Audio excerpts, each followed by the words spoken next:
Hello viewers, আমি সম্রাট। আশা করি সকল তোমরা ভালো আছো। তোমরা দেখছো আমার এসএম টেকনিক্যাল চ্যানেল এবং আজ তোমাদের সামনে খুবই গুরুত্বপূর্ণ একটি আপডেট কিন্তু আমি নিয়ে চলে এসেছি এবং তোমরা ভিডিও থাম্বনেল দেখে তোমরা বুঝতে পারছো আপডেটটি আমি কী নিয়ে আজ আলোচনা করতে চলেছি তোমাদের সামনে। এবং যে সকল ব্যক্তিদের প্রধানমন্ত্রী আবাস যোজনা প্রকল্পের টাকা আটকে রয়েছে কিংবা এখনও পর্যন্ত যারা পাননি এবং যারা পেয়েছেন এবং তার জন্য বড় খুশির খবর হতে চলেছে, ভিডিওটি স্কিপ না করে তোমরা শেষ পর্যন্ত দেখতে থাকবে। চ্যানেল সাবস্ক্রাইব করে পাশে থাকা বেল বাজে অবশ্যই অল করো সরকারি আপডেটগুলি পেতে।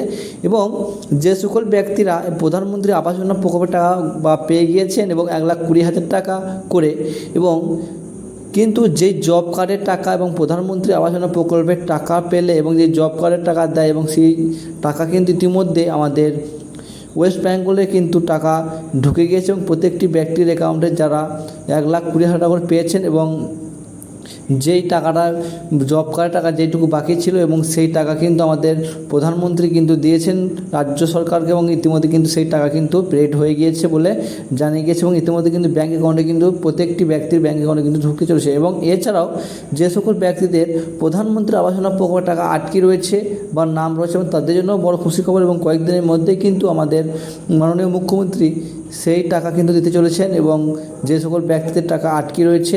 এবং এছাড়াও যে সকল ব্যক্তিরা এবং প্রথম কিস্তি পেয়েছেন এবং দ্বিতীয় কিস্তি যারা পাননি এবং সেই টাকাও কিন্তু খুব শীঘ্রই দিতে চলেছে এবং কিছু কিছু রাজ্য ও কিছু কিছু জেলায় কিন্তু সেই টাকা কিন্তু দেওয়া হয়েছে এবং তোমরা সকলেই কিন্তু জানো। এবং মেদিনীপুরে কিন্তু যে সকল ব্যক্তিরা এক কিস্তির টাকা পেয়েছেন এবং দ্বিতীয় কিস্তির টাকা কিন্তু দেওয়া কিন্তু শুরু হয়ে গেছে ইতিমধ্যে, এবং তোমরা সকলেই কিন্তু আশা করি তোমরা বুঝতেই পারলে।